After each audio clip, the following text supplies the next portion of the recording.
রাসূলুল্লাহ সাল্লাল্লাহু আলাইহি ওয়াসাল্লাম সাফা পাহাড়ের উপরে দাঁড়ালেন। এক বর্ণনায় আসছে, আর এক বর্ণনায় আসছে আবু কুবাইস পাহাড়ের উপরে তিনি দাঁড়িয়ে গেলেন। মূল কথা হলো সাফা পাহাড় আবু কুবাইস পাহাড়েরই একটা অংশ। এই জন্য দুইটা বর্ণনাই সঠিক, দুইটার মধ্যে কোনো মুখালাফাত নাই, দুইটার মধ্যে কোনো দ্বন্দ্ব নাই। নবীজি সাফা পাহাড়ের উপরে উঠে মক্কাবাসীকে আহ্বান করলেন, ডাকলেন। যেহেতু অপরিচিত কোনো মানুষ যদি ডাক দেয়, মক্কাবাসী তার সাহায্যার্থে ছুটে আসে। আজকে ডাকতেছে আল আমিন, দলে দলে সকলে ছুটে আসছে পাহাড়ের গোড়ায় পাদদেশে। চলো চলো, আল আমিন আমাদেরকে ডাকতেছে, চলো আল আমিন ডাকতেছে। এইবার যখন সকলে একত্রিত হলো, নবীজিকে জিজ্ঞাসা করে, মুহাম্মদ তুমি কেন আমাদেরকে জমা করেছো, ডেকেছো? নবীজি তখন তাদেরকে বলতেছে, আমি যদি তোমাদেরকে এই খবর দেই যে এই পাহাড়ের পেছন দিকে পাদদেশে একদল অশ্বারোহী সৈন্য তোমাদের উপরে আক্রমণ করার জন্য অপেক্ষা করতেছে, আকুনতুম মুসাদ্দিকিয়া, তোমরা কি আমার এই কথা বিশ্বাস করবা নাকি? নবীজির এই প্রশ্নের জবাবে উপস্থিত সবাই সমস্বরে জবাব দিয়ে বলল, কেন বিশ্বাস করব না মুহাম্মদ, কারণ ইতিপূর্বে আমরা তোমাকে কখনো মিথ্যাবাদী পাই না। এর আগে 43 বছরে তুমি একটা মিথ্যা কথাও বলো নাই, সব সময় তোমাকে আমরা সত্যবাদী পেয়েছি। আর আজ কি তুমি মিথ্যা কথা বলবা? এটা তো হতেই পারে না।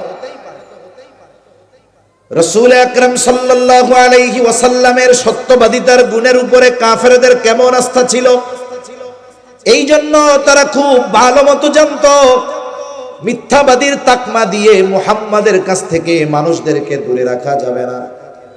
এই জন্য তারা নবীজির ব্যাপারে 4টি শব্দ বেশি ব্যবহার করত। তারা চিন্তা করতেছে সামনেই হজের মৌসুম, পৃথিবীর বিভিন্ন প্রান্ত থেকে মানুষেরা ওই সময়ও বাইতুল্লাহর মহব্বতে বাইতুল্লাহ জিয়ারত করার জন্য আসতো। কাফেররা চিন্তা করছে, যদি মুহাম্মদ তাদের কাছে গিয়ে এই কথাগুলো বলে, হয়তো মুহাম্মাদের কথায় প্রভাবান্বিত হয়ে ওই মানুষগুলো তাদের ধর্ম ত্যাগ করতে পারে। কি করা যায়? আগের থেকেই তাদেরকে সতর্ক করে দিতে হবে, তারা কেউ যেন মুহাম্মাদের ধারের কাছেও না যায়। এই সিদ্ধান্ত তারা গৃহীত হলো। এবার তারা মক্কায় প্রবেশের যতগুলো রাস্তা আছে, সব রাস্তার মুখে এক এক দল লোককে দাঁড় করিয়ে দিয়েছে। বাহির থেকে যত মানুষ ওই প্রবেশদ্বার দিয়ে শহরে ঢুকতে যায়, তারা ঘোষণা করে দেয়, এলান করে দেয়, শোনো, আমাদের মক্কায় একজন লোক আছে, তার নাম হলো মুহাম্মদ। খবরদার, তোমরা তার ধারের কাছেও যাবা না, সে কিন্তু একজন পাগল। ওই পথে যারা আসে সবাইকে এক কথা, যে মক্কায় একজন লোক আছে, তার নাম হলো মুহাম্মদ, খবরদার তোমরা তার কাছে যাবা না, সে কিন্তু একজন পাগল।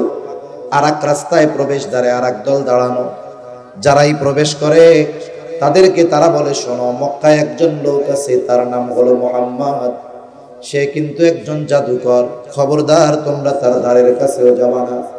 আর এক রাস্তায় আর এক দল দাঁড়ানো, বলে, শোনো, মক্কায় একজন লোক আছে, তার নাম হলো মুহাম্মদ, খবরদার তার কাছে তোমরা যাবা না, সে কিন্তু একজন গণক।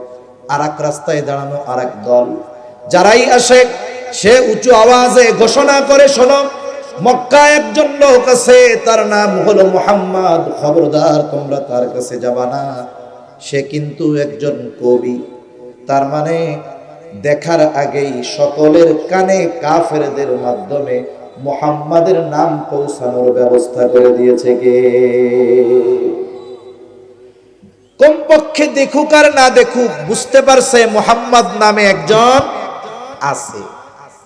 এইবার তারা শহরে ঢুকছে, চিন্তা করে যে এই লোকটা তো ছোটখাটো কবি হবে না, ছোটখাটো গণক হবে না, ছোটখাটো জাদুকরও হবে না, ছোটখাটো গণকও হবে না, কবিও হবে না, তাইলে এরই তো আগে দরকার। প্রথমে এরা করেছিল মানা, যে যাবা না। এখন শহরে মক্কায় ঢুকে এরা খুঁজে মুহাম্মদ কই। সবার মুখে এক শব্দ, মুহাম্মদ। দেখেন, পৃথিবীর কেউ চিন্তা না থাকে, ফেসবুক নাই, ইউটিউব নাই, ইন্টারনেট নাই, কিন্তু পৃথিবীর আনাজ কানাজ থেকে যেই মানুষগুলো এসেছে মক্কায়, আল্লাহ তাআলা কাফেরদের মুখ দিয়ে নামটা কানে পৌঁছায়া দিয়েছে, মুহাম্মদ নামে একজন আছে। এইবার জাদু প্রেমীরা জাদু দেখার জন্য খুঁজতেছে, কারণ স্পেশাল ভাবে মানা করছে যাবা না জাদুকর, তার মানে জাদুকর ছোটখাটো না, বড় জাদুকরই হবে। বলছে যে কবি যাও না, তার মানে কবিও বড় সড়ই হবে। গণক যাও না, তাইলে সাধারণ গণক না, এরাই তো আগে দরকার। তাইলে পাগল যাও না, বলে তাইলে তো ছোটখাটো পাগল না, এর কাছেই তো আগে যাইতে হবে। এখন সবাই খুঁজতেছে কোথায় মহব্বত। বলেন তো আমার আপনার নবী কি জাদু জানে নাকি? নবীজির কাছে কোনো কবিতা নাই, নবীজির কাছে কোনো জাদু নাই, নবীজি পাগলও নয়। কেউ গেছে জাদু দেখার আশায়, কেউ গেছে কবিতা শোনার আশায়, কেউ গেছে পাগল দেখার জন্য, গণক দেখার জন্য। কিন্তু নবীর কাছে এই সবের কিছু নাই। নবীর কাছে যা ছিল তার নাম হলো কোরআন। নবীজির কাছে যে যাইতো নবীজি তাকে কোরআন শোনায়া দিতেন। ১৫০০ বছর পরে এখনো আমাদের বিভিন্ন অঞ্চলে, চট্টগ্রামেও অনেক কেরাত সম্মেলন, কেরাত মাহফিল হয়। পৃথিবীর বিভিন্ন দেশ থেকে কারি সাহেবরা এসে তাদের সুললিত কণ্ঠে হৃদয়গ্রাহী তিলাওয়াত মানুষদেরকে শোনান। হাজার হাজার লক্ষ লক্ষ শ্রোতা কারি সাহেবদের তিলাওয়াত শুনে বিমোহিত হয়ে যান। কিন্তু যারা শুনেন কোরআন তিলাওয়াত শুনে আবেগ আপ্লুত হয়ে যান, অধিকাংশ মানুষ কোরআন বুঝে না। অনেক শ্রোতা আছে কোরআন পড়তেও পারে না, বোঝা তো বহুত দূরের কথা। কিন্তু যখন কারি সাহেবের সুললিত কণ্ঠে কানে হাত দিয়ে যখন টান দেয় লম্বা একটা, এক শ্বাসে ওয়াদ-দুহা সূরা পুরা পড়ে ফেলে, সূরা ফাতিহা পড়ে ফেলে, তখন মানুষের অন্তরে এমন এক প্রভাব বিস্তার হয়, অপেক্ষা করে কারি সাহেব কখন থামবে। থামার সাথে সাথে কিছুই বলা লাগে না, তার হৃদয়ের আকুতি আল্লাহু আকবার আওয়াজে বের হয় জবান দিয়ে, ঠিক কিনা বলো? তার মানে এই কারির তিলাওয়াত তার অন্তরে এতটা প্রভাব বিস্তার করেছে যে সে তার জবান দিয়ে চিৎকার করে বলে উঠে আল্লাহু আকবার। শুনতেছে কার মুখে? ১৫০০ বছর পরে একজন কারি সাহেবের মুখে। অনেকে অনেক অভিযোগের কথাও বলে, বলে হুজুর কারির তিলাওয়াতটা সুন্দর কিন্তু দাড়ি নাই মুখে। যত কিছুই বলুক না কেন, কিন্তু তার তিলাওয়াতে সে প্রভাবান্বিত হয়ে যায়। তাহলে একটু চিন্তা করেন, ১৫০০ বছর পরে একজন কারি সাহেবের জবানে কোরআনের তিলাওয়াত শুনে মানুষ যে বুঝে না, সে যদি এতটা প্রভাবান্বিত হতে পারে, তাহলে স্বয়ং আল্লাহ তাআলা যার উপরে কোরআন নাজিল করেছেন তার তিলাওয়াত কেমন ছিল?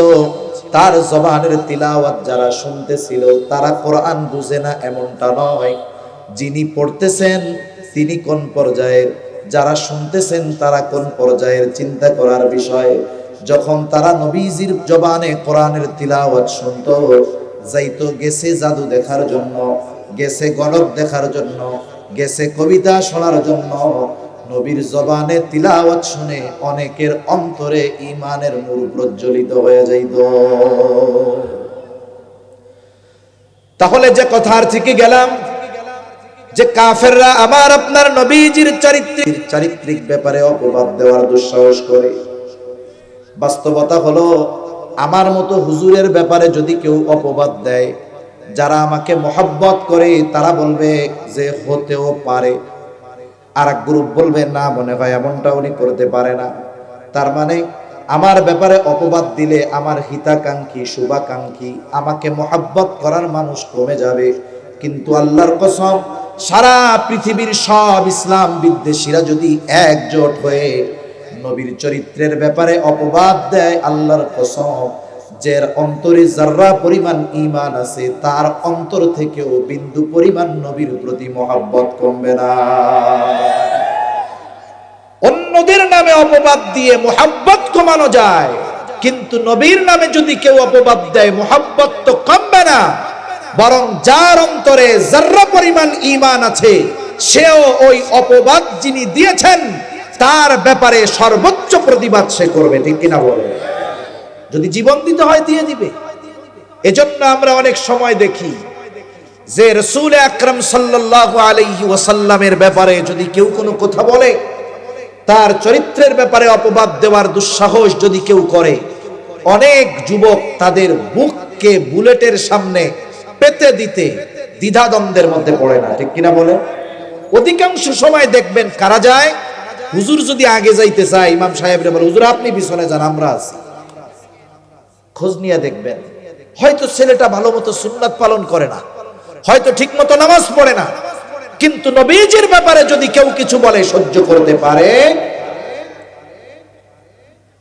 সেজন্য রাসূলুল্লাহ সাল্লাল্লাহু আলাইহি ওয়াসাল্লামের ব্যাপারে অপবাদ দিয়ে নবীর উম্মতের অন্তরে নবীর প্রতি মহব্বত কমানো কিয়ামত পর্যন্ত সম্ভব নয়।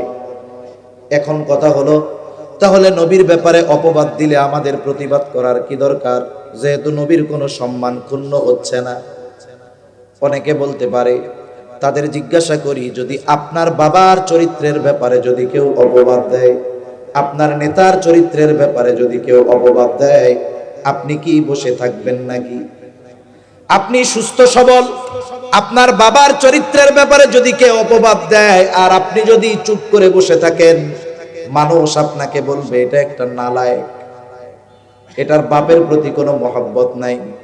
চিন্তা করে দেখেন, আপনার বাবার চরিত্রের ব্যাপারে অপবাদ দিলে আমি আপনি বসে থাকবো না, কিন্তু যাকে মহব্বত করা ঈমানের সাথে সম্পৃক্ত, তার চরিত্রের ব্যাপারে অপবাদ দিবে আর ঈমানদার কেমনে বসে থাকে?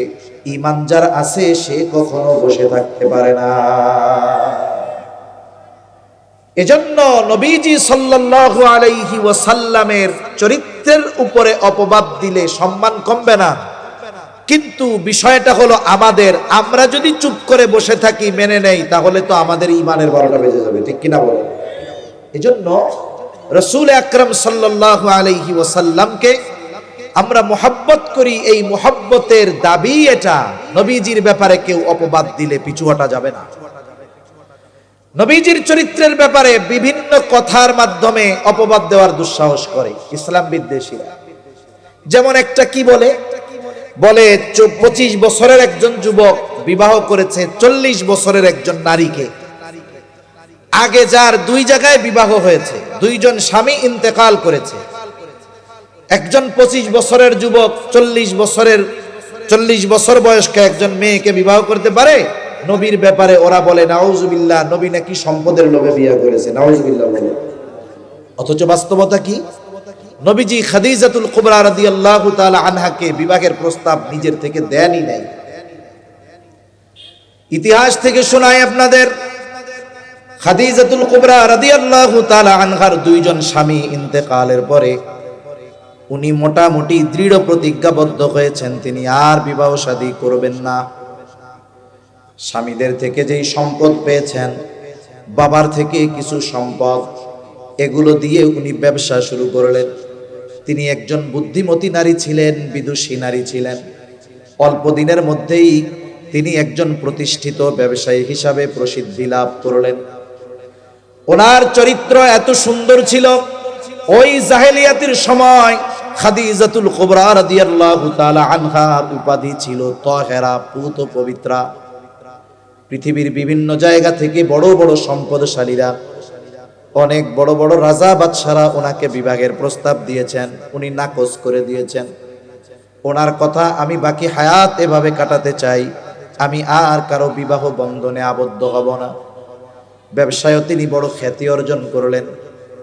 ওনার বয়স তখন 37 বছর। এই সময় উনি ওনার ব্যবসার ইতিহাসে সবচাইতে বড় কাফেলা পাঠাবেন সিরিয়ায়।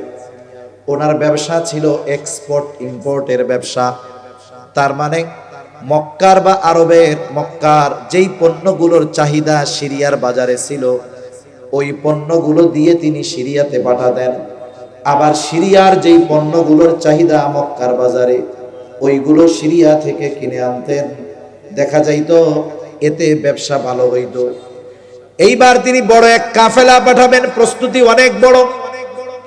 এই কাফেলার দায়িত্ব কাকে দেওয়া যায়? একজন বিশ্বস্ত আমানতদার মানুষ তিনি খুঁজতেছিলেন। সকলেই মোটামুটি জেনে গেছে যে খাদিজা বড় এক ব্যবসার কাফেলা প্রেরণ করবে। সে একজন বিশ্বস্ত মানুষ খুঁজতেছে। ওই বছর আরবেও একটু দুর্ভিক্ষ দেখা দিয়েছে।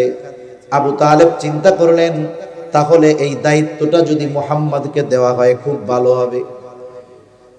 আবু তালেব আমার আপনার নবীর কাছে গিয়ে প্রস্তাব দিল, মুহাম্মদ, খাদিজা তো একজন মানুষ খুঁজতেছে, তুমি যাও, গিয়া বলো আপনার এই কাফেলার দায়িত্ব আমি নিতে চাই। তুমি যদি না যাও হয়তো অন্য কেউ দায়িত্ব নিয়ে নিবে, তুমি যাও, গিয়া কও। নবীজি তখন বললেন, চাচা, আমি নিজের থেকে তাকে প্রস্তাব দিতে পারবো না। সে যদি আমাকে দায়িত্ব দেওয়ার ক্ষেত্রে প্রস্তাব দেয় সেটা ভিন্ন কথা। কারণ বাস্তবতা হলো দায়িত্ব চেয়ে নেওয়া আর দায়িত্ব চাপিয়ে দেওয়া কখনোই দুটো এক হতে পারে না। একটা হলো দায়িত্ব চেয়ে নেওয়া। মনে করেন কোন দায়িত্ব যদি আমি আপনাদের কাছ থেকে চাইয়া নেই, যদি জোর গলায় যায় কই ভাই এই দায়িত্বটা আমাকে দেন, আমাকে দেন। এখন দায়িত্ব তো আমি চাইয়া নিলাম, এখন এই দায়িত্ব পালন করতে আমি যদি ব্যর্থ হয়ে যাই, তখন আপনারা কি করবেন? একেবারে মাইক একটা লাগাইয়া করবেন, হুজুর আপনার কাম হইলো ওয়াজ করা, মসজিদে নামাজ পড়ানো আর মাদ্রাসায় পড়ানো, এ দায়িত্ব আপনারা নিতে কইছে কে? তার মানে কোন ত্রুটি বিচ্যুতি হলেই আপনারা আমাকে তিল পরিমাণও ছাড় দিবেন না। কিন্তু দায়িত্ব আমি নিতে চাই না, একেবারে সবাই মিলে আমার উপরে চাপায়া দিচ্ছেন, এই দায়িত্ব নেন নেন নেন, আমরা তো আছি। এখন যদি এই দায়িত্ব পালনে অনিচ্ছায়ও যদি কোনো ত্রুটি হয়ে যায়, আপনারা কিছু বলার আগে আমি মাইক একটা লাগায়া বলবো দায়িত্ব দিচ্ছেন কেন, নিতে চাইছিলাম নাকি? ঠিক কিনা বলেন? তাহলে দায়িত্ব চেয়ে নেওয়া আর দায়িত্ব দেওয়া ভিন্নতা আছে। হযরত লোকমান, ওনার ব্যাপারে তাফসীরের মধ্যে আসছে, ওনাকে নবুয়াত আর হিকমত এই দুটো থেকে একটা বেছে নেওয়ার জন্য বলা হয়েছে। হযরত লোকমান হিকমতকে গ্রহণ করেছেন, নবুয়াতকে গ্রহণ করেন নাই। অবশ্যই নবুয়াত মর্যাদাপূর্ণ একটা বিষয়, আর প্রত্যেকটা নবী পরিপূর্ণ হিকমতওয়ালা, কোনো সন্দেহ নাই। জিজ্ঞাসা করা হলো, লোকমান, আপনাকে তো নবুয়াত নেওয়ার সুযোগ দেওয়া হয়েছিল, কিন্তু আপনি নবুয়াত গ্রহণ না করে হিকমত গ্রহণ করলেন, কারণ কি? হযরত লোকমান বলেন, কোনো সন্দেহ নাই নবুয়াত মর্যাদাপূর্ণ একটি বিষয়, কিন্তু আল্লাহ তাআলা যদি আমাকে নবুয়াত দিতে চাইতেন তাহলে আমাকে বেছে নেওয়ার জন্য কোনো সুযোগ দিতেন না, সরাসরি আমাকে নবুয়াত দিতেন। আর এই নবুয়াতের দায়িত্ব পালন করার জন্য যত ব্যবস্থাপনা দরকার সব ব্যবস্থাপনা যিনি গ্রহণ করতেন তিনি কে? আল্লাহ যদি নিজের থেকে দিতেন তাইলে জিম্মাদারি ওনার হইত, আর আমি যদি নিজের থেকে নেই, দায়িত্ব পালনে যদি কোনো ত্রুটি বিচ্যুতি হয়ে যায় তাহলে তো আমাকে আল্লাহ তাআলার সামনে হিসাব দিতে হবে। এই জন্য দায়িত্ব নেওয়া আর দায়িত্ব দেওয়া এক নয়। যেমন আমার আপনার নবীকে নবুয়াত দিয়েছেন আল্লাহ। আর একটা উদাহরণ দিলে বুঝতে সহজ হবে। যখন প্রথম দিকে ওহী নাজিল হতো, জিবরাইল আলাইহিস সালাম আসতেন, জিবরাইল আলাইহিস সালাম ওহী পাঠ করে শোনাইতেন, জিবরাইল আলাইহিস সালামও পড়তেন, নবীজিও বারবার জবান আওড়াইতে থাকতেন চিন্তায়, হায়রে যদি বইলা চইলা যায়, আমি যদি না পড়ি, যদি ভুলে যাই, তাহলে তো ওহী ছুটে যাবে। রাসূলুল্লাহ সাল্লাল্লাহু আলাইহি ওয়াসাল্লাম এই জন্য তাড়াহুড়ো করে জবান বারবার নড়িয়ে জিবরাইল আলাইহিস সালাম যা শোনাইতেন নবীজি পড়তে থাকতেন, চিন্তায় যেন ছুটে না যায়, ভুলে না যায়। আল্লাহ তাআলা এই অবস্থা দেখলেন, আল্লাহ তাআলা ওহী নাজিল করে জানিয়ে দিলেন, লা তুহাররিক বিহি লিসানাকা লিতা'জালা বি ইন্না আলাইনা জামআহু ওয়া কুরআনা ফাইযা ক্বরা'নাহু ফাত্তাবি' কুরআনা সুম্মা ইন্না আলাইনা বায়ানা। আল্লাহ রাব্বুল আলামিন বলেন, লা তুহাররিক বিহি লিসানাকা লিতা'জালা বিহি, আপনি তাড়াহুড়ো কইরা আপনার জবানকে বারবার আওড়াবেন না। আরে আপনি মনে করতেছেন এগুলো ছুটে যাবে, এগুলো হারিয়ে যাবে, এগুলো ভুলে যাবে, এগুলো আপনি সংরক্ষণ করতে পারবেন না, আপনি কি এটা মনে করেন নাকি? চিন্তা করেন না, আপনি যা বলে খেয়াল দিয়ে শুনেন আর শুইনা নেন। নড়াচড়া করবেন না, খেয়াল দিয়ে শুনবেন, ছুটে যাবে না। কেন? আল্লাহ তাআলা বলেন ইন্না আলাইনা জামাআহু ওয়া কুরআনা, এগুলো সংরক্ষণ করা আমার দায়িত্ব, এগুলো আপনাকে পড়িয়ে দেওয়াও দায়িত্বটা আমার। ফাইদা করানাহু ফাত্তাবিউ কুরআনা, আল্লাহ রাব্বুল আলামিন বলেন যখন আপনার সামনে আমি এগুলো তিলাওয়াত করি তখন আপনি একেবারে সুন্দরভাবে শুনবেন, অনুসরণ করবেন। তার মানে শুনবেন, আমি তিলাওয়াত করি মানে আমার পক্ষ থেকে যখন জিবরাইল আলাইহিস সালাম আপনাকে এগুলো শোনায় তখন আপনি কি করবেন? এই যে পড়ে এটার ইত্তেবা করবেন, সুন্দর খেয়াল করে এটা শুনবেন। শুনে নেন, শুধু যে শব্দ সংরক্ষিত হবে বিষয়টা এমন নয়। সুম্মা ইন্না আলাইনা বায়ানা, কোনটার কি ব্যাখ্যা সেই ব্যাখ্যাও আপনাকে জানিয়ে দেওয়ার দায়িত্ব আমার। এজন্য কোরআনুল কারীমের শুধু শব্দ সংরক্ষিত আছে তা নয়, কোরআনুল কারীমের ব্যাখ্যা সংরক্ষিত আছে না? বলেন তো, এই পৃথিবীতে যদি কেউ অপব্যাখ্যা করে, নিজের মন গড়া ব্যাখ্যা কোরআনুল কারীমের করে, তাহলে গোটা পৃথিবীর উলামায়ে হক, সাহাবায়ে কেরামের যেই ব্যাখ্যা, নবীজির হাদিসের মাধ্যমে যেই ব্যাখ্যা, তাবেঈন তাবে তাবেঈনদের মাধ্যমে যেই ব্যাখ্যা, এর বাইরে যখন কেউ নিজের মন গড়া ব্যাখ্যা করে, অপব্যাখ্যা করে, সারা পৃথিবীর আহলে হক উলামায়ে কেরাম এই অপব্যাখ্যা এবং অপব্যাখ্যাকারীর বিরুদ্ধে দুর্বার আন্দোলন করে তোলে। সেজন্য কোরআনুল কারীমের শব্দ, অর্থ সবকিছু সংরক্ষিত, ব্যাখ্যাও সংরক্ষিত। নিজের মন গড়া একটা ব্যাখ্যা দিয়ে এটাকে সমাজে প্রতিষ্ঠিত করা, এটা ইনশাআল্লাহ কিয়ামত পর্যন্ত সম্ভব। তাহলে এক কথা থেকে অনেক দূরে চলে গেলাম। রাসূলুল্লাহ সাল্লাল্লাহু আলাইহি ওয়াসাল্লাম বলতেছেন যে আমি দায়িত্ব নিব না, যদি দেয় সেটা ভিন্ন কথা। আবু তালেব চিন্তা করে, এত বড় দায়িত্ব পাওয়ার জন্য সবাই মুখিয়ে আছে, খাদিজা কি ওনারে প্রস্তাব দিবে? এরপরেও আবু তালেব গেছে, গিয়ে খাদিজা রাদিয়াল্লাহু তাআলা আনহাকে বলে, খাদিজা, শুনলাম তুমি তোমার ব্যবসায়ী কাফেলার জন্য একজন বিশ্বস্ত মানুষ খুঁজতেছো, আমার ভাতিজা মুহাম্মদ কেমন হয়? খাদিজা চিন্তিত ছিল, কিন্তু মুহাম্মদ শব্দটা শোনার সাথে সাথে চিন্তা চলে গেছে, চেহারায় আর চিন্তার ছাপ নাই।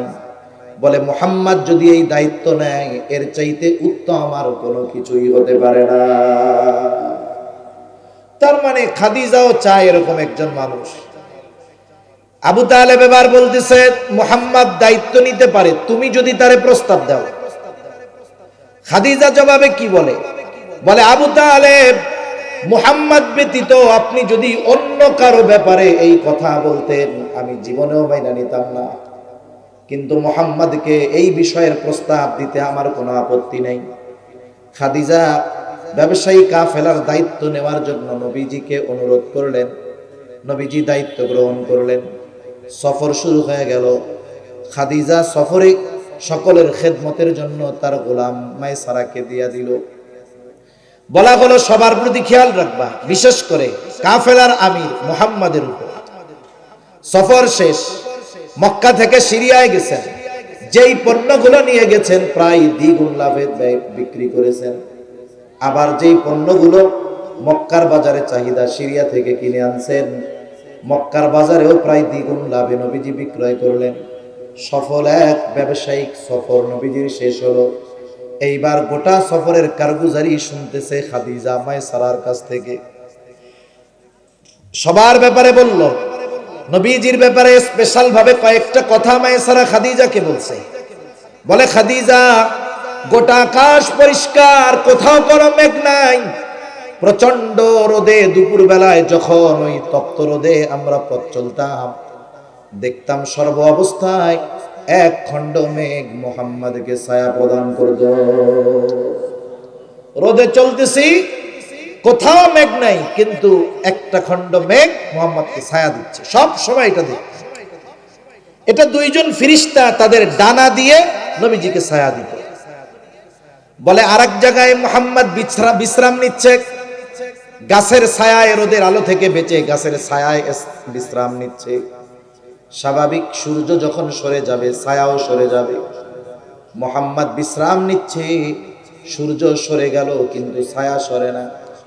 আমি কাছে গিয়ে খেয়াল করে দেখলাম সূর্য সরে গেছে, তাতে কি ওই গাছটা স্বয়ং নিচ থেকে ঝুঁকে মোহাম্মদকে ছায়া প্রদান করতেছে। আর এক জায়গায় বিশ্রাম নিচ্ছে মোহাম্মদ।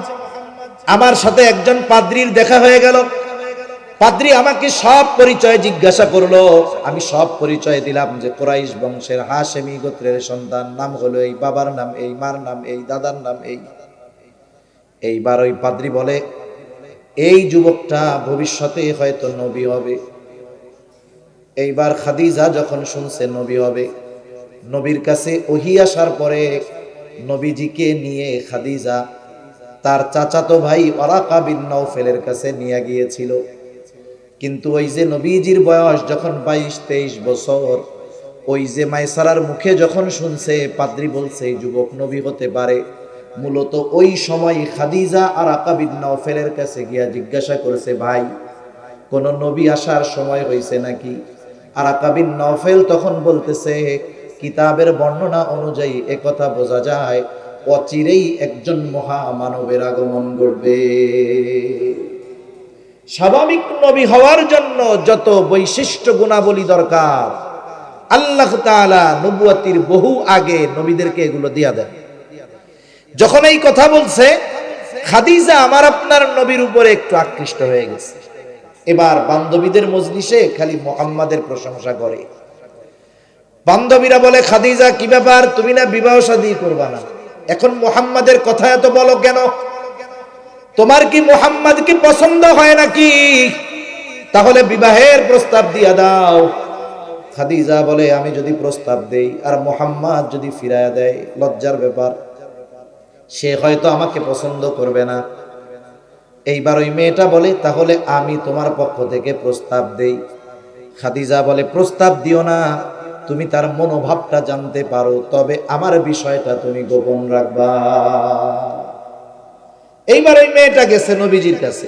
ইতিমধ্যে ওনার বয়স 40, নবীজির বয়স 25। গিয়ে জিজ্ঞাসা করে, মুহাম্মদ বয়স তো হয়ে গেছে, বিবাহ শাদী করবা না? নবীজি বলে, আমার টাকা পয়সা নাই, বিবাহ শাদী করবো কোত্থেকে? বলে, কেউ যদি তোমার সব খরচ বহন করার দায়িত্ব নেয় তাহলে কি তুমি রাজি আছো নাকি? নবীজি বলে, আমার অভিভাবক আমার চাচা আছে, তার সাথে কথা কও। এইবার আবু তালেবের কাছে প্রস্তাব দেওয়া হলো। ওই যে জাহেলিয়াতের সময় একটা ছেলে তার চাইতে বয়সে বড়কে বিবাহ করবে, এটা খারাপ দৃষ্টিতে দেখা হতো না। বিধবা বিবাহকে খারাপ দৃষ্টিতে দেখা হইতো না। ওইটা ছিল জাহেলিয়াতের সময়। কিন্তু এখন বলেন তো, কোন যুবক ছেলে সে যদি তার বাপ মারে গিয়া প্রস্তাব দেয়, দিনী ফ্যামিলি, মা বাবাও দিনদার, ছেলেও দিনদার, সে গিয়া প্রস্তাব দিছে, মা অমুকের একটা মেয়ে আমার পছন্দ হয়েছে খুব, কিন্তু সমস্যা আগে তার 2 জায়গায় বিবাহ হয়েছিল। বলেন তো, বিবাহের কথা যদি শোনে মা বাবা, এই প্রস্তাবের হা না বলার আগে ওই মা বাবাকে নিয়ে হসপিটালে ভর্তি করা লাগবে। শুই নাই স্ট্রোক করবে, যে ইজ্জত খাইছস, কাম করছস তুই, এইটা 2টা বিয়া হইছে, আগে এটারে বিয়া করবি? অথচ জাহেলিয়াতের সময় এটারে খারাপ দৃষ্টিতে দেখা হইত। এজন্য বিধবা বিবাহের ক্ষেত্রে খারাপ মন মানসিকতার পরিচয় দেওয়া এটা একেবারে নিকৃষ্ট একটা কাজ। একটা মেয়ে বিবাহ বিচ্ছেদ হয়, আমাদের সমাজ হলো এরকম, বিবাহ বিচ্ছেদ হলেই একতরফা মেয়েদেরকে দোষ দেওয়া হয়। অনেক বড় বড় বুজুর্গ বাপ দেখছি, খুব ভালো বুজুর্গ, আল্লাহওয়ালা মানুষ, কিন্তু বিবাহের ক্ষেত্রে ছেলে যাচাই বাছাইয়ের ক্ষেত্রে আল্লাহওয়ালার আগে পয়সাওয়ালা দেখে। চিন্তা করে পয়সাওয়ালা হইলে মনে হয় আল্লাহওয়ালা হয়ে যাইতে পারে। এই সম্পদ দেখে বিবাহ দিয়ে দেয় পয়সাওয়ালার কাছে। গাড়ি আছে, চিটাগাং শহরে বাড়ি আছে, বিলাসবহুল গাড়ি আছে, আমার মেয়েটা সুখী হবে। দেখা যায় কি, বাহিরে থেকে চাকচিক্যময় এক প্রাসাদ, ঠিক ভেতরে যন্ত্রণা জাহান্নামের মতো, ঠিক কিনা বলে? ছেলের চরিত্র খারাপ, পরনারী আসক্ত, অ্যাডিক্টেড, নেশা করে, মদ খায়, গাঁজা খায়। বলেন তো এইরকম একটা ছেলের সাথে একটা দিনদার মেয়ের বসবাস করা সম্ভব? দেখা যাবে বিবাহ বিচ্ছেদ হয়ে গেছে। দোষ দিবে কার? বলবে মাইয়া ভালো না, নইলে স্বামীর ঘর করতে পারে না, কোনো কথা হইলো? এজন্য এই ধরনের একতরফা দোষ আমরা দিব। কেউ যদি বিধবা বিবাহ করতে চায় তাকে আমরা উৎসাহ প্রদান করব। আবার দেখেন, বয়সে বড় হলেও এটাকে খারাপ দৃষ্টিতে দেখা হইতো না। যদি এই সমাজে কোনো যুবক তার চাইতে 5, 6, 7 বছরের বয়সে বড় কোনো মেয়েকে বিবাহ করে, প্রস্তাব দিলে মা বাপ রাজি হবে না। আর যদি বিবাহ সে করেই বসে, বন্ধুরা বলবে ভালোই হইছে, তোমার বউরে ভাবি ডাকবো না দাদি ডাকবো, টের পাই না, টিটকারি করা শুরু করবে। আবার যদি আগে ওই মেয়েটার কোনো বাচ্চা কাচ্চা থাকে, ভালোই হইছে, খালি বউ না, সাথে একটা বোনাসও পাইছো। এগুলো হীনমন্যতার পরিচয়, এগুলো নিকৃষ্ট মনোভাব মানুষের। এই ধরনের অ্যাটিটিউড যাদের মধ্যে আছে, এরা আসলে উদার মনের, ভালো মনের অধিকারী হতে পারে। এজন্য কেউ যদি করে তাকে আরো উৎসাহ দেওয়ার দরকার, ঠিক কিনা বলেন? লম্বা কথা, বিবাহ হয়ে গেল। আবু তালেবের খুতবায় খাদিজাতুল কুবরার সাথে আমার আপনার নবীর বয়স 25 বছর, খাদিজার বয়স তখন 40 বছর। বিবাহ সম্পাদিত হলো। নবী কি বলছে? কিছুই নাই, টাকা পয়সা নাই। বিবাহ রজনীতে খাদিজা আমার আপনার নবীজিকে বলতেছে, ও মুহাম্মদ, এতকাল আপনার সাথে আমার এক ধরনের সম্পর্ক ছিল, আজকে থেকে সম্পর্কটা আর এক রকম। এতকাল আমি একরকম ছিলাম, আপনি আর এক রকম, আজকে থেকে আমি হলাম আপনার অধীনস্থ। সুতরাং আমার যত সম্পদ আছে মুহাম্মদ, আমার সব সম্পদের মালিকানা আমি আপনাকে দিয়ে দিলাম। এই সম্পদ যেখানে খুশি, যেভাবে খুশি, যাকে খুশি, যত খুশি আপনি ব্যয় করবেন, কারণ সব সম্পদের মালিক আপনি। বলেন তো, স্বইচ্ছায় সজ্ঞানে কেউ যদি কাউকে কোনো সম্পদ দিয়ে দেয়, তাহলে এই সম্পদের মালিক সে হয় কি হয় না? এই কথাই আল্লাহ তাআলা কোরআনুল কারীমের সূরাতুদ দুহার মধ্যে আল্লাহ তাআলা বলেন, ওয়া ওয়াজাদাকা আইলান ফাআগনা। এই সূরার মধ্যে আল্লাহ তাআলা নবুয়তির আগে নবীকে প্রদত্ত কিছু নেয়ামতের কথা আল্লাহ তাআলা উল্লেখ করেছেন। ওই নেয়ামতের কথা উল্লেখ করতে গিয়ে বলেন, আরে আপনি তো নিঃস্ব ছিলেন, আমি আপনারে ধনী বানায়া দিয়েছি। তার মানে খাদিজার সাথে আপনার বিবাহ আমি আল্লাহই সম্পাদিত করেছি। শুধু তাই না, খাদিজা স্বেচ্ছায় সব সম্পদ আপনাকে দিয়ে সে সম্পদশালী বানিয়ে দিয়েছে। সুবহান। তাহলে যারা বলে যে মুহাম্মদ সম্পদের লোভে খাদিজাকে বিবাহ করেছে, বলেন তারা সত্য বলে না মিথ্যা বলে? মিথ্যা কথা বলে। নবীর ব্যাপারে আর একটা অপবাদ দেয়, কি বলে? বলে নবী তার পুত্র বধূকে বিবাহ করেছে। নাউজুবিল্লাহ। এটা কেন বলে? জাহেলিয়াতের সময় একটা কুসংস্কার চালু ছিল, যুগের পর যুগ, শতাব্দীর পর শতাব্দী ধরে। কেউ যদি কোনো সন্তান লালন পালন করত, তথা পালক পুত্রকে নিজের পুত্রের মতো মনে করত। সমাজে অনেক মানুষ আছে সন্তানহীন দম্পতি, আল্লাহ তাআলা সন্তান টন্তান দেয় নাই। অনেক সময় তারা একটা সন্তান ছেলে অথবা মেয়েকে রেখে লালন পালন করে কি করে না? একজন এনে দিয়ে গেছে 3 বছরের একটা ছেলে, বলতেছে এটারে আপনি লালন পালন করেন। শরীয়তের মাসআলা কি? এই ছেলেটা তো এখন নাবালেগ, সে ওই মহিলার সাথে দেখা করতেছে, কথা বলতেছে, কোনো অসুবিধা নেই।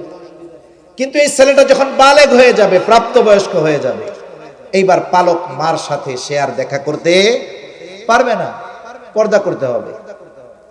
একটা মেয়ে 3 বছরের এনেছিল আপনার বাড়িতে, আদর করছেন, কত চুমা দিচ্ছেন, কপালে, থুতনিতে, মুখে আদর করেছেন। মেয়েটা বালেগা হয়ে গেছে। এতকাল কোলে নিয়ে পালছিলেন আপনি, 10 বছর 8 বছর পালছেন, মেয়েটা বালেগা হয়ে গেছে।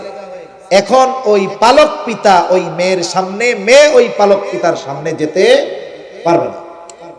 এটা হলো স্বাভাবিক কথা। তাহলে পালক পুত্র নিজের ঔরসজাত পুত্রের মতো নয়। তবে এখানে ভিন্নতা হতে পারে। 2 বছরের আগে একটা বাচ্চা আপনার কাছে দিয়েছে, আপনার স্ত্রী তার বোনের দুধ পান করায় দিল 2 বছরের আগে। 2 বছরের পরে হইলে হবে না। এই দুধ সম্পর্ক এটা 2 বছরের আগে যদি দুধ পান করায় তাহলে হবে, 2 বছরের পরে হলে হবে না। 1 বছরের ছেলে, উনি ওনার বোনকে দিয়ে দুধ পান করায় দিছে। এখন এই যে দুধের সম্পর্কের কারণে একটা সম্পর্ক গড়ে উঠছে, এক্ষেত্রে মাসালা ভিন্ন। কিন্তু স্বাভাবিক বিষয়টা কি, পালক পুত্র পালক কন্যা যখন প্রাপ্ত বয়স্ক হয়ে যাবে, তখন পালক পুত্র তার পালক মায়ের সামনে যেতে পারবে না, পালক মেয়ে তার পালক পিতার সামনে যেতে পারবে। এটাই আইন, শরীয়তের সিদ্ধান্ত। দুধ সম্পর্কিত হলে সেটা ভিন্ন কথা। এখন জাহেলিয়াতের সময় নিজের ছেলেরাও যেমন মনে করতো, পালকটারেও এরকম মনে করতো। মারা যাওয়ার পরে পালক পুত্র ঔরসজাত পুত্রের মতো ওয়ারিস হিসাবে সম্পদ পাইত, লাভ করত। যুগের পর যুগ, শতাব্দীর পর শতাব্দী ধরে চলে আসছে এরকম। রাসূল আকরাম সাল্লাল্লাহু আলাইহি ওয়াসাল্লামের পালক পুত্র ছিলেন হযরত যায়েদ রাদিয়াল্লাহু তাআলা আনহু। যায়েদকে প্রথমে একটা বাজার থেকে খাদিজাতুল কুবরা রাদিয়াল্লাহু তাআলা আনহার এক ভাই এক বাজার থেকে কিনে এনে খাদিজাকে দিয়েছিলেন। যায়েদ মূলত মা বাবার কাছ থেকে হারিয়ে গিয়েছিল, একদল মানুষ তাকে পেয়ে গোলাম বলে বিক্রয় করে দিয়েছে। এরপরে নবীজির সাথে বিবাহের পরে খাদিজা যায়েদকে আপনার নবীকে খেদমতের জন্য হাদিয়া দিয়ে দিলেন। একটা সময় যায়েদের মা বাবা খবর পেয়েছে যে আমাদের সন্তান অমুক জায়গায় আছে, অমুকের কাছে। এইবার তারা খুঁজতে খুঁজতে নবীজির কাছে আসলো, যায়েদের সাথে দেখা হলো, বালক যায়েদ, পরিচয় হলো পিতামাতার সাথে। নবীজি যায়েদকে আজাদ করে দিলেন এবং যায়েদের মা বাবাকে বললেন, আপনারা যায়েদকে সাথে নিয়ে যেতে পারেন, কোনো অসুবিধা নাই। কিন্তু যায়েদ নবীজিকে ছেড়ে যাবে না, সে গো বাইন্দা বসছে, তোমরা চইলা যাও, আমি তোমাদের সাথে যাব না, নবীর সাথে থাকবো।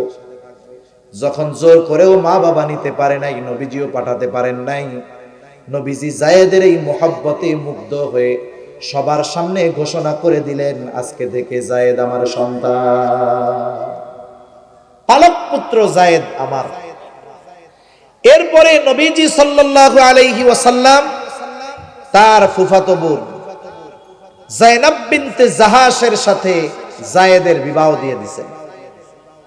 যায়নাব বিনতে জাহাশ কুরাইশ বংশের নারী, সম্ভ্রান্ত নারী। বিবাহের ক্ষেত্রে আগের আমলে মুরব্বীরা টাকা পয়সার আগে বংশ দেখতো, কুফুতে মিল আছে কিনা, বংশীয় দিক দিয়া কাছাকাছি আছে কিনা। আমাদের গ্রাম অঞ্চলের কথা একটা কথা বলে, নদীর পানি ঘোলাও ভালো, জাতের মেয়ে কালো ভালো। কিন্তু একটা সময় এই জাতপাত দেখা বাদ দিয়ে, কুফু বাদ দিয়ে, এই কুফু নির্ধারণ করা, এটা শরীয়ত নিষিদ্ধ করে নাই, বরং এটা দাম্পত্য জীবনে স্থায়িত্বের জন্য এটা দরকার। কারণ ফকিন্নির পুত আর রাজকন্যার বিবাহ যদি হয়, এটা আবেগে প্রেমে সাময়িকভাবে হতে পারে, কিন্তু এটা লং লাস্টিং হয় না, ঠিক কিনা বলেন? এটা আবেগে হয় অনেক সময়, ঠিক না? উনি তো কুরাইশ বংশের মেয়ে, আর যায়েদ গোলামি খেটেছে, উভয়ের মধ্যে বনাবনি হয় না। নবীজি বারবার চেষ্টা করেছেন যেন বিচ্ছেদ না হয়। আর এই ফুফাতো বোনকে তালাক দিয়েছে। তার ইদ্যতকালীন সময় পার হওয়ার পর আল্লাহ তাআলার পক্ষ থেকে নির্দেশ হলো, পয়গম্বর আপনি এবার তাকে বিবাহ করবেন। কঠিন এক পরীক্ষা, যেখানে স্রোতের অনুকূলে যেতে হবে। নবীজিও ভয় পেয়ে গেছে, আরে কি করবো, এটা কি কথা হইলো, কেমনে কি করবে? কিন্তু নির্দেশ কার? আল্লাহর নির্দেশ আসলে কোনো কিছু বাবার চিন্তা আছে?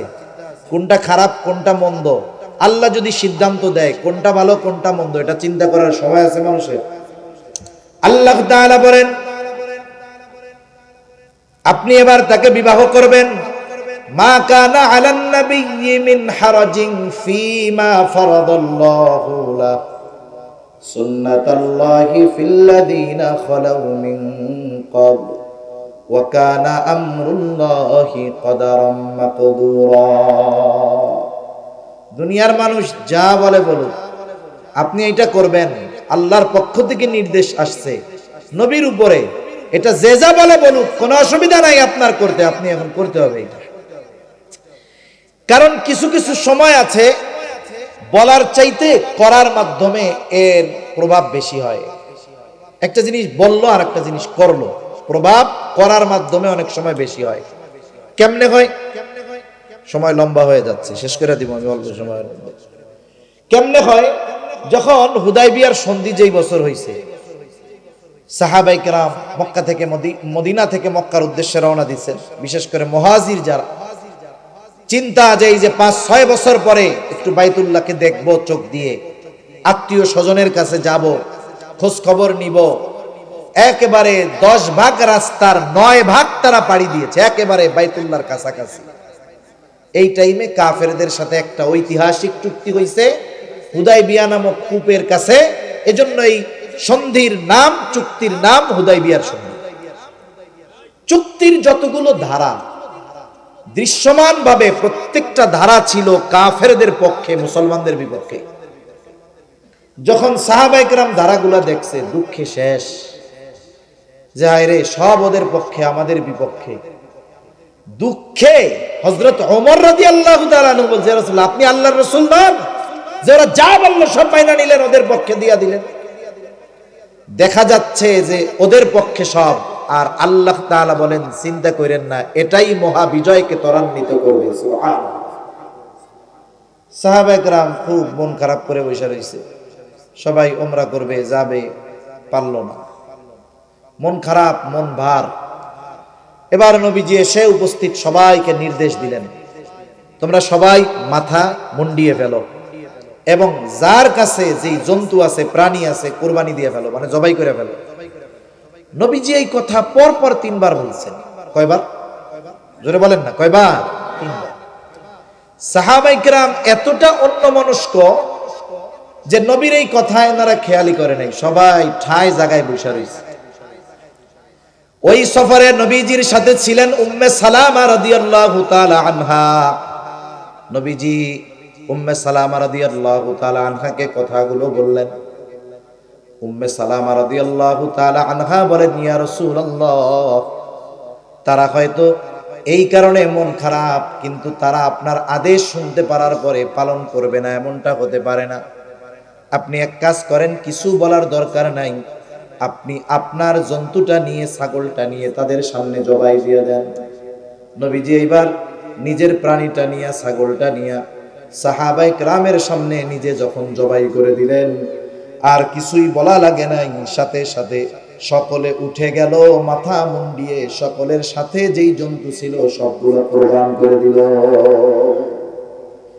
তার মানে কিছু বিষয় আছে বলার মধ্যে সীমাবদ্ধ না রেখে, এটা যদি স্বয়ং নিজে করা হয় এর প্রভাব আরো বেশি হয়। এজন্য কোরআনুল কারীমের মধ্যে যত বিধান আছে, চুরি করলে চোরের বিধান কি? হাত কেটে দিতে হবে। জেনা করলে বিধান কি? যদি বিবাহিত হয় পাথর মেরে হত্যা করতে হবে। কোরআনে এমন কোনো বিধান নাই যেটা নবীর মাধ্যমে আল্লাহ তাআলা প্র্যাকটিক্যাল ভাবে বাস্তবায়ন করার নাই। এই প্র্যাকটিক্যাল বাস্তবায়ন করতে গিয়ে অনেক সময় আল্লাহর ইচ্ছাই সাহাবায়ে কেরামের দ্বারা অনাকাঙ্ক্ষিত ঘটনা ঘটেছে। এখন যদি সাহাবায়ে কেরামের মাধ্যমে ঘটনা না ঘটে, নবীজি এই আইনের বাস্তবায়ন কার উপরে করবে? এজন্য আল্লাহ তাআলা অনেক সময় সাহাবায়ে কেরামের মাধ্যমে ঘটনা ঘটিয়েছেন, কিন্তু এটা বিরল, একটা দুইটা ঘটেছে। কিন্তু কিছু ভাই আছে এই একটা দুইটা বিষয়কে সামনে এনে গোটা জামাতের ব্যাপারে প্রশ্ন তুলে, এরকম কিছু ভাই আছে না নাই? এজন্য বুঝতে হবে আমাদের সাহাবায়ে কেরামের মহব্বত, ভালোবাসা হৃদয়ে সর্বোচ্চ রাখতে হবে। আচ্ছা, যাদের মাধ্যমে এই ঘটনা 2-3টা ঘটছে, তারা কোন মানের তাওবা করছে আপনাদের জানা আছে না? যাদের দ্বারা এই সংগঠিত হয়েছে জেনার অপরাধ, তারা আল্লাহর কাছে তাওবা করছে না? আরে মিয়া, সব তাওবা কি আস্তাগফিরুল্লাহ করলে হয় নাকি? গোনা যেমন তাওবা তেমন হয়। একজন সাহাবীর দ্বারা জেনা সংগঠিত হয়েছে, তার নাম হলো মায়াজ ইবনে মালিক। নাম কি? মায়াজ ইবনে মালিক। এত রাত্রে এত লম্বা কথা বলা ঠিক না, কালকে জুমাবার, আমারও ব্যস্ততা আছে, সেজন্য লম্বা আর ওইদিকে আমি যাব না। তা যে কথা বলতেছিলাম যে রাসূল আকরাম সাল্লাল্লাহু আলাইহি ওয়াসাল্লামের দ্বারা আল্লাহ তাআলা যত বিধিবিধান আছে প্র্যাকটিক্যাল ভাবে প্রয়োগ করিয়ে দেখিয়েছেন, যাতে কোনো সংশয় সন্দেহ না থাকে। আল্লাহ তাআলা চাইলেন পালক পুত্রের স্ত্রীকে নবীর দ্বারা বিবাহ করিয়ে শতাব্দীর পর শতাব্দী ধরে চলে আসা কুসংস্কারের কবর রচনা আল্লাহ তাআলা করাবেন। এই জন্য আল্লাহ তাআলা বললেন, চিন্তা নাই, এইবার যায়েনব বিনতে জাহাসের সাথে নবীজির বিবাহ হয়ে গেল। দুনিয়ার কোনো কাজী এই বিবাহ পড়ায় নাই। যায়েনব বিনতে জাহাস রাদিয়াল্লাহু তাআলা আনহা অন্যান্য যারা ছিলেন নবীজির সহধর্মিণী, তাদের সামনে গর্ব করে বলতেন, তোমাদের বিবাহ হয়েছে জমিনে, আর আমার বিবাহ স্বয়ং আরশে আজিমের মালিক তিনি নিজে পড়িয়েছে। আল্লাহ বিবাহ দিছে আমারে, আরশে আজিমে আমার বিবাহ হয়েছে। যখন নবীজি বিবাহ করলেন, কাফেররা বলা শুরু করলো যে মুহাম্মদ পুত্রবধূরে বিবাহ করছে। আর আল্লাহ তাআলা জানায় দিলেন, মা কানা মুহাম্মাদুন আবা আহাদিম মির রিজালিকুম ওয়ালাকিন রাসূলুল্লাহি ওয়া খাতামান নবিয়্যিন। আল্লাহ তাআলা জানিয়ে দিলেন, মুহাম্মদ সাল্লাল্লাহু আলাইহি ওয়াসাল্লাম তোমাদের কোনো পুরুষের পিতা নন, তিনি হলেন আল্লাহর প্রেরিত এক মহামানব, তিনি হলেন আল্লাহর প্রেরিত রাসূল, তিনি আল্লাহর রাসূল। সাথে সাথে আল্লাহ তাআলা ঘোষণা করে দিলেন, ওয়া খাতামান নবিয়্যিন, তিনি হলেন শেষ নবী, তারপরে আর কোনো নবী নাই। তাহলে এখন বলেন তো, রাসূল আকরাম সাল্লাল্লাহু আলাইহি ওয়াসাল্লাম নিজ ইচ্ছায় ওনার পালক পুত্র যায়েদের তালাকপ্রাপ্তা স্ত্রী যায়েনব বিনতে জাহাসকে নবীজি নিজ ইচ্ছায় বিবাহ করেছেন নাকি আল্লাহর ইচ্ছায় করেছেন? এজন্য এই ধরনের প্রশ্ন কথা যারা তুলে এরা আল্লাহর ব্যাপারে কথা বলে। সুতরাং নবীজির ব্যাপারে এই রকম যত ধরনের অপবাদ আছে সবগুলা ডাহা, মিথ্যা। অনেকে নবীজিকে বলে এত বিবাহ করছে কেন? আরে নবীজি যদি বিবাহ করতে চাইতেন, নবুয়াতির পরে যখন কাফেরদেরকে নবীজি দাওয়াত দিচ্ছেন, কাফেররা নবীজির কাছে একজন পাঠাইছে, সম্ভবত নাম হলো উতবা ইবনে রাবিয়া। ও গিয়ে নবীজিরে বলতেছে, মুহাম্মদ তোমার কি হইছে আমাকে একটু কও তো, কোন জিন তোমারে ক্ষতি করতেছে? কেউ তো কি তোমারে জাদু করছে? তাইলে বলো, টাকা পয়সা নাই, আমরা চাঁদা তুইলা তোমারে সবচেয়ে ভালো চিকিৎসক দিয়া চিকিৎসা করাবো। মুহাম্মদ এমন করো কেন?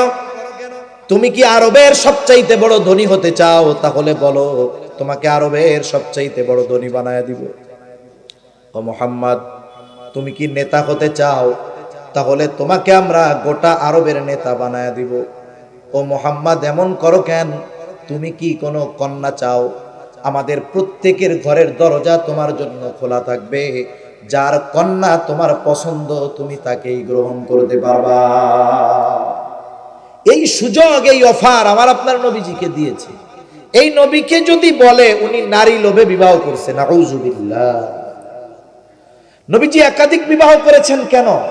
প্রত্যেকটা বিবাহের পেছনে এক একটা লম্বা ইতিহাস এবং যৌক্তিক উল্লেখযোগ্য একাধিক কারণ আছে।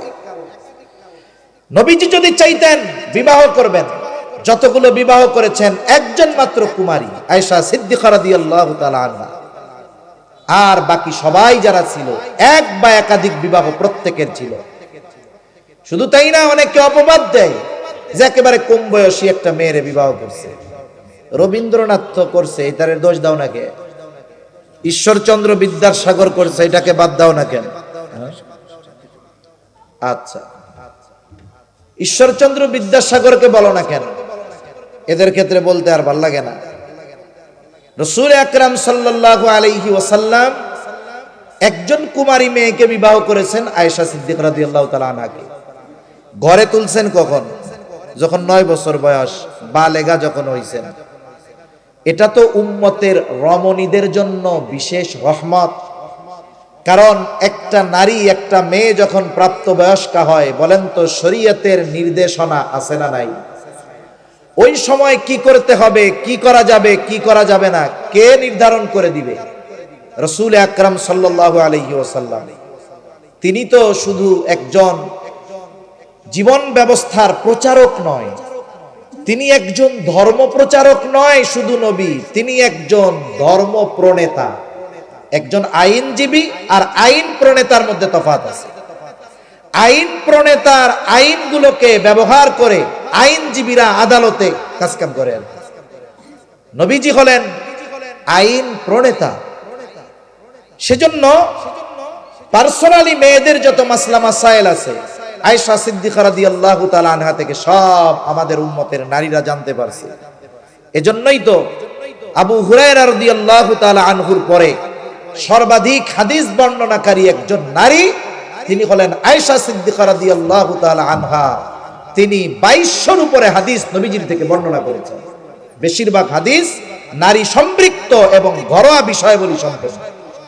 এটা আমাদের জন্য বড় ইহসান নবীর পক্ষ থেকে। অথচ দেখেন নবীজি খাদিজাতুল কুবরা রাদিয়াল্লাহু তাআলা আনহাকে কত ভালোবাসতেন। নবীজি এই কথাও বলেছেন, খাদিজা বেঁচে থাকলে আমি অন্য কাউকে স্ত্রী হিসাবে গ্রহণ করতাম না। এজন্য যারা নবীজির চারিত্রিক ব্যাপারে অপবাদ দেওয়ার দুঃসাহস করে, বাস্তবতা হলো এই বিষয়গুলোর কোনো প্রকার কোনো ভিত্তি নেই। আর নবীজির চারিত্রিক ব্যাপারে অপবাদ দিয়ে আমাদের অন্তর থেকে নবীজির প্রতি ভালোবাসা বিন্দু পরিমাণ কমানো যাবে না ইনশাআল্লাহ। তাহলে যে কথা বলতেছিলাম যে আমরাও আমাদের চরিত্রকে পরিবর্তন করব। একটা বিষয় থাক যে রাসূল সাল্লাল্লাহু আলাইহি ওয়াসাল্লাম সত্যবাদিতার গুণে গুণান্বিত ছিলেন। এমন সত্যবাদী ছিলেন কাফেররা ওনার সত্যবাদিতার সত্যায়ন করেছেন। আমরাও পরিপূর্ণ সত্যবাদিতার গুণ অর্জন করব ইনশাআল্লাহ। বলেন জীবন চলে যায় যাক, মিথ্যা কথা বলবো না। আর বেশি কিছুর দরকার নাই। সর্বশেষ দোয়া হবে। দোয়া না করে কারা কারা যাবেন একটু হাত উঁচা করেন।